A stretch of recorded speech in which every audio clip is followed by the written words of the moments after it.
and most owners won't catch it until it's too late. The crop that's still full in the morning. Feel gently at the base of her neck before she's eaten anything for the day, ideally the very first thing when you let the flock out. If it's still swollen and firm hours after her last meal the evening before, her digestive system isn't processing food the way it should. This is often one of the earliest signs of a blockage forming, usually from long grass, string, dry feed that's packed together, or bedding material she pecked at out of boredom, none of which can pass through easily once it clumps. Left alone, that blockage only gets bigger as she keeps eating on top of it, and the crop stretches further with every meal that gets added and never leaves, until what started as a small clump becomes a mass her body has no way of clearing on its own. The crop that's still full in the morning. Feel gently at the base of her neck before she's eaten anything for the day, ideally the very first thing when you let the flock out.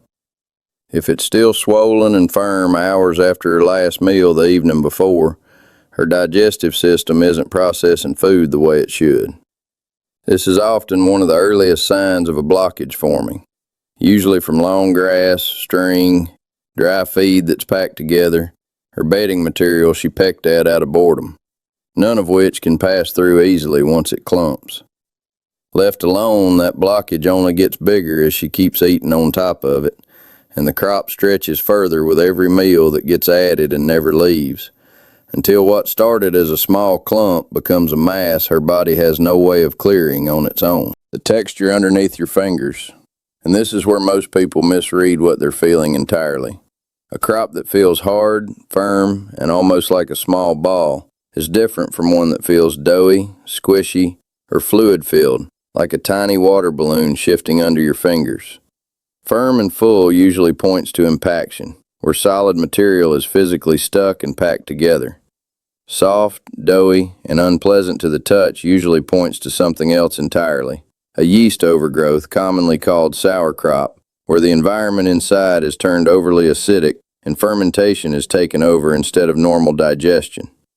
Reference material from the Merck Veterinary Manual describes crop impaction and crop mycosis, the clinical name for sauerkraut, as two of the most frequently seen crop disorders in backyard flocks, and it notes they call for different handling, so knowing which one you're actually dealing with changes what you do next. The smell, and this one takes almost no effort to check once you know to look for it.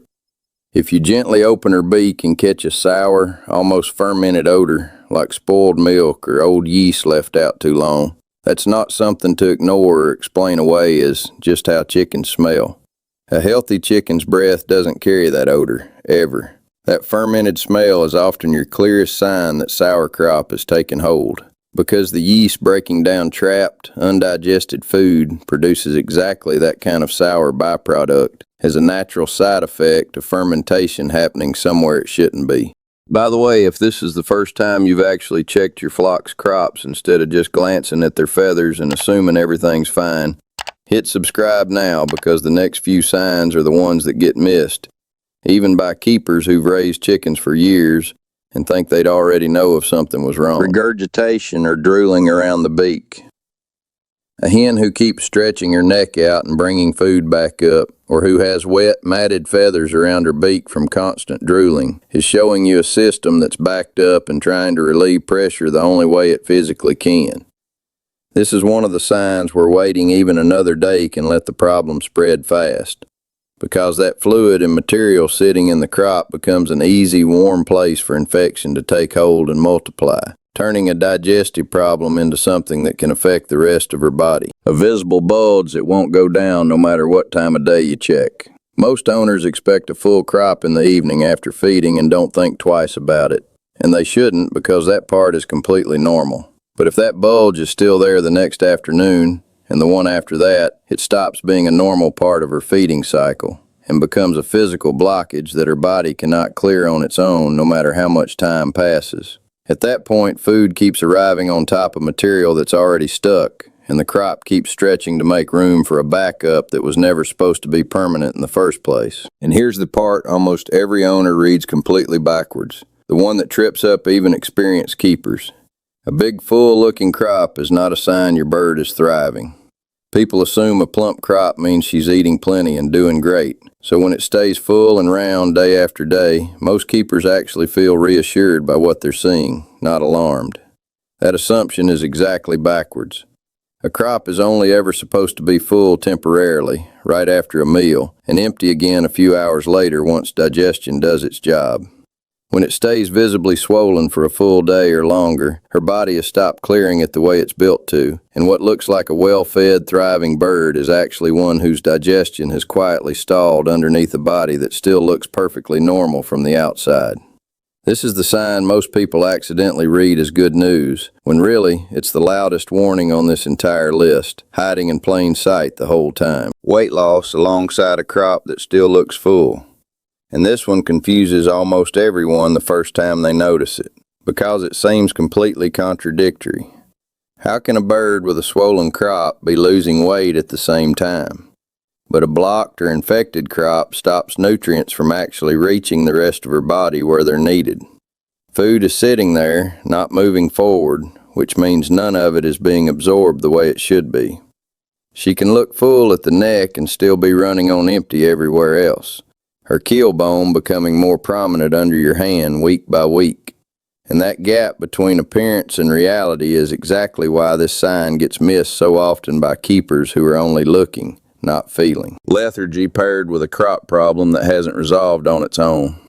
A chicken who's normally active but is now standing hunched near the coop, reluctant to move or forage, with a crop that hasn't emptied properly in days, is telling you her body is redirecting energy away from normal activity and into trying to cope with whatever is stuck or fermenting inside her. Extension poultry programs that cover backyard flock health consistently point to crop issues as a condition that can escalate quickly once a bird stops eating normally around it, because the crop problem and her overall appetite start feeding into each other, each one making the other worse the longer it goes unaddressed. 8. And this is the sign that ties everything else together. A crop that's still visibly present in some smaller form even after several days of you thinking it's resolved. Owners often see slight improvement, a little less swelling, a little softer to the touch, and assume the problem worked itself out on its own. But a crop that's had a real blockage or a real yeast overgrowth rarely resolves completely without you changing something, whether that's isolating her, adjusting what she has access to peck at, or getting her seen.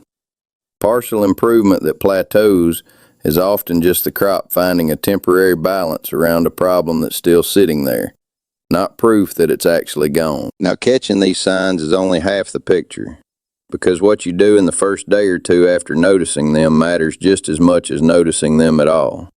If you're dealing with a firm, hard crop that points to impaction, the first step most experienced keepers take is withholding solid food for several hours, sometimes overnight, while still offering water so nothing new gets added on top of the blockage, while her body has a chance to work through what's already there. Gently massaging the crop, moving material downward with light, circular pressure can help loosen a mild blockage, though it should never be forceful enough to cause her discomfort or distress.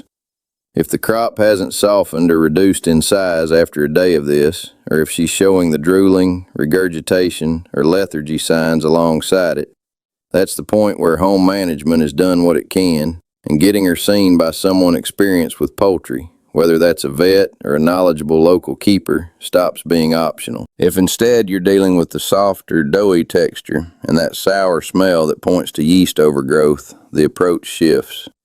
This isn't something you can massage away because you're not dealing with trapped solid material. You're dealing with an internal environment that's turned hospitable to the wrong organism.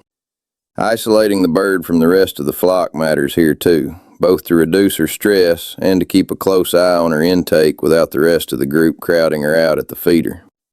In either case, the earlier you catch it relative to when the rhythm first broke, the simpler the fix tends to be. And the longer it goes unnoticed, the more likely it is that what started as a manageable digestive hiccup turns into a bird who stops eating altogether, which is the point where recovery becomes far less certain. So the next time you check on your flock before bed or first thing in the morning, don't just glance at feathers and move on the way most people do without a second thought. Reach down, feel that spot at the base of her neck, and actually notice whether it's flat and empty the way it should be or still round and full from the night before. Check the texture, whether it's firm or doughy under your fingers. Catch a sour smell early and you're looking at a problem you can usually still turn around with nothing more than a little extra attention. Miss it for a few more days and you're looking at a bird whose one quiet storage system has slowly become the reason everything else in her body starts to fail around it. One you could have caught with your own hands the whole time.